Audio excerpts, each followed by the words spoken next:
কেউ যখন আমাকে অ্যাপ্লিকেশন করতে দেয় তখন কিন্তু আমি তাকে না বলতে পারি না। প্রথমে আমি একটা ছবিকে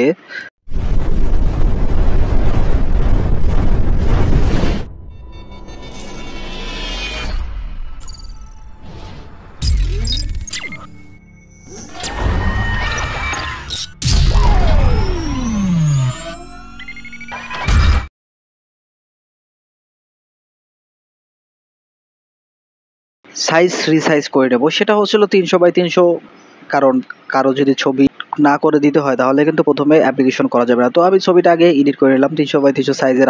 করে এখান থেকে ডাইরেক্ট সরাসরি সিলেক্ট করে ছবিটাকে এক্সপোর্ট করব হলে সেক্ষেত্রে আপনারা কিন্তু একটু ঝামেলা হইতেই পারে। তার আগে আমাকে আগে প্রথমে কোথায় দিয়েছিল, সেটা দিয়েছিল হোয়াটসঅ্যাপের থেকে যদি ক্লিক না করি তাহলে কিন্তু আসবে না। তো হোয়াটসঅ্যাপের থেকে নেওয়ার পরে আমি এখান থেকে এক্সপোর্ট করলাম। প্রথমে হোয়াইট এবং হাইট 300x300 দেওয়া আছে আমার এখানে। যখন ক্লিক করলাম তখন কিন্তু চলে আসছে। তো চলে আসার পরে কিন্তু আমার এখানে 50 কেবি লাগবে। সেহেতু 50 কেবি যেহেতু লাগবে সেহেতু কিন্তু 50 কেবির উপরে লিখে সাইজের উপরে চাপ দিলেই কিন্তু আমার 300x300 হয়ে যাবে। আর 300x300 যখনই হয়ে যাবে তখন কিন্তু আপনার ছবিটা অ্যাপ্লিকেশনের ওখানে কিন্তু দেওয়ার জন্য প্রস্তুত। তো এখান থেকে আমি আবার সরাসরি ডাউনলোড করে নিলাম। ডাউনলোড করে নেওয়ার জন্য আমার ফাইলে ডাউনলোড হয়ে গেছে। এরপরে আরেকটু কাজ আছে, সেটা কিন্তু সিগনেচারটাকেও কিন্তু 300/80 করে নিতে হবে। তো সিগনেচারটাকে আমি যখনই হোয়াটসঅ্যাপ থেকে আমি সরাসরি কি করব, আমাকে কিন্তু এই টোটালি আবেদনটা দিয়েছিল হোয়াটসঅ্যাপের থেকে দিয়েছিল। সেটা তাকে আমি আসলে ধন্যবাদ জানাই, কারণ সে যদি না দিত আসলে আমি এটা আপনাদের জন্য ভিডিও হিসেবে গিফট করতে পারতাম। আমাকে যতগুলা অ্যাপ্লিকেশনের কাজ দেওয়া হয় আমি অবশ্যই ফ্রিতে করে দেওয়ার চেষ্টা করি। তবে 300/80 ক্লিক করে সিগনেচারটাকে আমি সাইজ করে নিলাম। যখনই সাইজ করলাম সেখানে কিন্তু একবারে চলে আসছে আমাদের সামনে সরাসরি। এখান থেকে আমি ডাউনলোডের উপর ক্লিক করে ডাইরেক্ট ডাউনলোড করে পরে আমি সরাসরি চলে যাব সার্চ অপশনে যাওয়ার পরে সিগনেচারটা দেখেন কত সুন্দর এখন 300/80 হয়ে গেছে। তবে আমি সরাসরি থেকে সার্চ অপশনে চলে যাব। আর তার আগে একটু দেখিয়ে নিই যে সিগনেচার এবং ছবিটার আসলে রিসাইজটা কি হয়েছে কিনা। সিগনেচারটাও রিসাইজ হয়েছে, ছবিটাও রিসাইজ হয়েছে। তাহলে আমি এখন ফাইলের থেকে বেরিয়ে ডাইরেক্ট সার্চ অপশনে লিখবো। সার্চ অপশনে লিখবো হলো এমসিডি। তো বরাবরের মতো এর আগে একটা ভিডিও দেখাচ্ছিলাম যে কিভাবে আসলে অ্যাপ্লিকেশন করতে হয়। তাহলে এমসিডি টেলিটক বিডি লিখে ক্লিক করলেই সার্ভারটা অনেক ডাউন থাকে। এরপরে আবার রিলোড দিয়ে কিন্তু আমি সামনে এগিয়ে গেলাম। এগিয়ে যাওয়ার পরে এখানে অ্যাপ্লিকেশনের পর ক্লিক করব। ক্লিক করার পরে সামনে অনেকগুলো অপশন চলে আসছে যেগুলো আসলে পদ। আমি এখান থেকে কম্পিউটার অপারেটর এটার উপরে ক্লিক করব, যেটা 1 2 3 4 5 নম্বরে রয়েছে। এর আগেও আমি একটা অফিস সহকারী কিভাবে আবেদন করতে সেটা দেখিয়েছিলাম।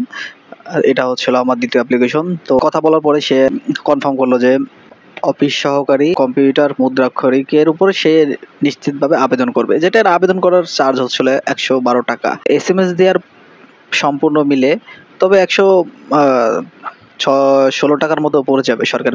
তবে এরকম একটা ফর্ম আপনার সামনে চলে আসবে। ফর্ম আসার পরে কিন্তু আপনি অবশ্যই আপনার ডকুমেন্ট দেখে, মানে টোটাল এনআইডি এবং অ্যাডমিট কার্ড বা সার্টিফিকেট যাদের আছে তাদের সার্টিফিকেট দিয়ে একবারে সুন্দরভাবে মিলিয়ে কিন্তু আবেদন করবেন। এখানে কোনো রকম ভুল করা যাবে না। তো আমি এই ফর্মটা আবেদন করার পরে আপনাদেরকে দেখাচ্ছি যে কিভাবে কোনটা কি করতে হবে। তো বরাবরের মতো এখানে নাম দিলাম ইংরেজিতে নাম টাইপ করার পরে অনেক সময় অনেক ভুল হতেই পারে, তবে অনেকটা কারেকশন করে দেওয়ার পরে নামটা যখন আমি একটু কনফার্ম করার পরে এখানে কিন্তু আবার বাংলায়ও আপনার নাম লাগবে। তার মানে 3 জনের নামটা ইংরেজিতেও লাগবে, বাংলা লাগবে। যেমন আপনার বাবা, আপনি যে অ্যাপ্লিকেশন করবে তার এবং আপনার মার, এই 3 জনের ব্যক্তির বাংলা টু ইংরেজির দুটা ফরম্যাটেই আপনার নামটা লাগবে। তো আমার কাছে যদি আবেদন করতে চান তাহলে এই আবেদন করার জন্য আপনাকে এই 3 জনের তো ইংরেজি ফরম্যাট থাকবেই, সাথে বাংলা ফরম্যাটটা দিয়ে দেবেন, তাহলে আবেদন করতে পারবেন। আর হোয়াটসঅ্যাপ নাম্বারটা আমি আপনাদের ডিসক্রিপশনে দিয়ে দেবো, যেটা আপনি পেয়ে যাবেন সহজে, আপনি আমাকে যোগাযোগ করতে পারবেন। তো এখানে বাংলাটা দিয়ে দিলাম। এরপরে বাবার নামের ইংরেজিটা কনফার্ম করবে। এরপরে আপনি বাংলাটাই টাইপ করা হলো। টাইপ করার পরে মাতার নামটা ইংরেজিতে টাইপ করা হচ্ছে। এরপরে আপনার অ্যাপ্লাই করা হবে, বাংলায় টাইপ করা হচ্ছে। টাইপ করার জন্য আপনাকে একটু ধীরে সুস্থে করা লাগবে। আবারও একটু রিপিট করি, সেটা আপনি যদি এখানে কোনো মতে ভুল করে ফেলেন তাহলে কিন্তু আপনার যদি চাকরিটা হয়ে যায় তাহলে একটা সমস্যা থাকবে ডকুমেন্টেশন কালেকশন করার জন্য। এখানে কোনো রকম ভুল করতে পারবেন না, ভুল করলেই কিন্তু ঝামেলা। তো এখানে জন্মসালটা দিয়ে আমি কনফার্ম করে নিব। জন্মসালটা কনফার্ম করার পরে এনআইডি নাম্বারটা দিলাম, NID number, birth registration number নাই, পাসপোর্ট নাই, ম্যারেজ সিঙ্গেল দিলাম।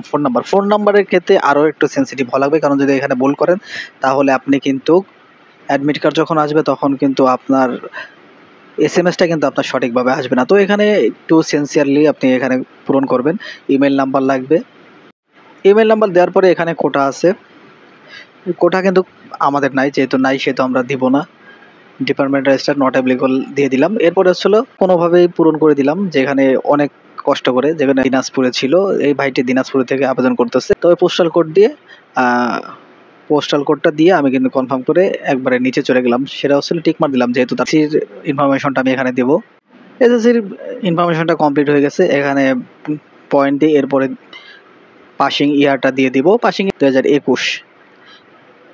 এরপরে এইচএসসিটা কমপ্লিট করে ফেললাম, সেটা হচ্ছিল জিপিএটা দিয়ে দিলাম এবং পাসিং ইয়ার দিয়ে দিলাম, সেটা হচ্ছিল 23। এরপর আবেদন করার পরে এরকম একটা ফরম্যাট, যেটা আসলে আমাদের যেগুলো প্রয়োজন ছিল সেটা আমরা পূরণ করে ফেলেছি। এখানে 3টা জিনিস অপশন অবশ্যই পূরণ করতে হবে। এই ভাইটি টাইপিং স্পিডটা অনেক চমৎকার, যেখানে আসলে বাংলা টাইপ করতে পারে হচ্ছিল 38 এবং ইংরেজিটা টাইপিং স্পিড হচ্ছে হলো 55 দিয়েছে। সেটা আমি এখানে ভেরিফাইয়ের জন্য এই টেক্সটটাকে আমি একটু হেয়ারের উপর ক্লিক করে একটু রিফ্রেশ করে নিলাম। এখানে 9B CCRM দিলেই যাবে। এখানে তার আগে একটু কাজ করে নিতে হবে, সেটা আসলে এখানে একটু টিকমার্ক দিয়ে নিতে হবে। টিকমার্ক না দিলে কিন্তু আপনার সামনে এগোতে পারবেন না। তো টিকমার্ক দিয়ে যখন সাবমিট দিলাম তখনই কিন্তু একটা ভয় পেয়ে গেছিলাম, কারণ পুরো ডিটেলসটাই কি আবার নতুন করে আসবে কিনা। না, তো এখানে রিফ্রেশ দিয়ে আবার কন্টিনিউ করলাম। কন্টিনিউ করার পরে আবার সেই জায়গা থেকে চলে আসছে। এই সার্ভারটা আমার কাছে মনে হচ্ছে যে একটু ডাউন থাকে সবসময়। কিন্তু চাপ দিয়ে আবার যখন আমার এই ফর্মটা অন্য পেজে নিয়ে আসছে, অন্য পেজে আসার পরে আমি যে ছবিটা সাইজ এবং রিসাইজ করেছিলাম ছবিটাকে আগে দিব, এরপরে হচ্ছে হলো সিগনেচারটাকে দেবো। আমাদের কিন্তু কোনো ঝামেলাই হয়নি, কারণ আমরা আগে রিসাইজ করে নিয়েছিলাম। এরপরে এখানে সবকিছু বরাবর ঠিক থাকলে টিকমার্ক দিয়ে সাবমিটে ক্লিক করলাম। সাবমিটে ক্লিক করার পরে কিন্তু আমাদের অ্যাপ্লিকেশনটা কমপ্লিট হয়ে গেছে। অ্যাপ্লিকেশনটা কমপ্লিট হওয়ার পরে আমাদের অ্যাপ্লিকেশনের উপরে কিন্তু আনপেইড লেখা আছে। আনপেইড লেখা থাকার কারণ হচ্ছে আমরা এখনো পেমেন্টটা দেইনি। তো পেমেন্ট দেওয়ার জন্য আমি এটাকে ডাউনলোড করে নিলাম। ডাউনলোড করে এই ভাইটাকে একটা কাজ করলাম, যেটা আসলে আমি রিসাইজ করেছিলাম, সে দুটা হচ্ছে হোয়াটসঅ্যাপে দিয়ে দিলাম। সে যদি পরবর্তীতে চাই সে নিজে আবেদন করতে পারবে। তার হোয়াটসঅ্যাপে আমি ক্লিক করে সেন্ড করে দিলাম। দেখেন তার হোয়াটসঅ্যাপে চলে যাচ্ছে, চলে গেছে। এখন আবারও একটা কাজ করলাম, সেটা হচ্ছিল তার অ্যাপ্লিকেশন কপিটা তার হোয়াটসঅ্যাপে দিয়ে দেবো। তো আমার ফাইলে যাওয়ার পরে আমি এখান থেকে ডাইরেক্ট শেয়ারের পর যখনই ক্লিক করলাম তখনই কিন্তু আমাকে হোয়াটসঅ্যাপ খুঁজে নিতে হবে। হোয়াটসঅ্যাপে খুঁজে নেওয়ার পরে যখনই হোয়াটসঅ্যাপে ক্লিক করলাম তার নাম্বারটা আমার প্রথমে চলে আসলো। তারপরে আমি তারকে এই পিডিএফ ফাইলটা ডাইরেক্ট সেন্ড করে দিলাম। তো হচ্ছিল এটা 2 পেজ, এটা হচ্ছিল প্রথম পেজ। আর এখানে যখন যাওয়ার পরে 2x2 পেজ কিন্তু শো করছে, 0.99 MB পিডিএফ। এটা হচ্ছে হলো আপনার অ্যাপ্লিকেশন কপি হবেই হোয়াটসঅ্যাপে দিয়ে দেওয়া হবে। তো এখন একটা কাজ বাকি আছে, সেটা হচ্ছে সরকারি গভর্নমেন্টে কিন্তু টাকা দিতে হবে। এই আবেদনের হচ্ছে হলো 112 টাকা। আমি সরাসরি ডাইরেক্ট কি করবো, আর মেসেজ অপশনে চলে গেলাম। মেসেজ অপশনে যে আমার টেলিটক সিমটাকে সিলেক্ট করলাম। টেলিটকে সিলেক্ট করার পরে আমার 16222-তে কিন্তু এই এসএমএসটা করা লাগবে। বরাবরের মতো আমারই চলে আসলাম মেসেজ অপশনে, ইউজার আইডি আর হলো এবং ইউজার আইডিটা লেখার পরে আমি এখানে ডাইরেক্ট সরাসরি এসএমএস এর উপরে ক্লিক করব। এসএমএস এর উপর ক্লিক করার পরে আমার একটা এসএমএস সেন্ডের জন্য একটা নোটিফিকেশনের মতো আসবে। এরপর একটু অপেক্ষা করার পরে একটা ফিরতি এসএমএস দেবে। এখানে আসলে কে কোন পোস্টে আবেদন করেছে এবং পিন নাম্বার, আর নিচে আসলে এক্সপ্লেন, যেটা আসলে আপনাকে শিখিয়ে দেওয়া হবে কিভাবে আপনি পরবর্তীতে এসএমএসটা করবেন এবং 112 টাকা ফি হিসেবে কাটা হবে। তো বরাবরের মতো যখন আমি MCD ইয়াস লিখে পিন নাম্বারটা দিয়ে যখন এসএমএস করলাম, একটু অপেক্ষা করা লাগবে, কারণ এই সার্ভারটা আমি এর আগে যেটা অ্যাপ্লাইটা করছিলাম সেটা আসলে আমার প্রায় 10 মিনিটের মতো সময় নিয়েছিল। এটা কিন্তু অত বেশি সময় নেবে না, কারণ এখন সার্ভারটা একটু অ্যাক্টিভ আছে। হ্যাঁ দেখেন, অলরেডি আমাদেরকে কংগ্রাচুলেশন জানিয়েছে যে মুস্তাফিজ মুন্না নামটা, এটা হচ্ছিল assistant cum computer type of MCD সংক্ষেপে, তার ইউজার আইডি এবং পাসওয়ার্ড দিয়ে দিয়েছে। তো এটাই ছিল পেমেন্ট, এবং এখানে আসলে সম্পূর্ণ দেখা হয়েছে যে কীভাবে পেমেন্ট করবেন আর A to Z। তো এরকম যদি আবেদন করতে চান অবশ্যই আপনাকে হোয়াটসঅ্যাপে নক করুন।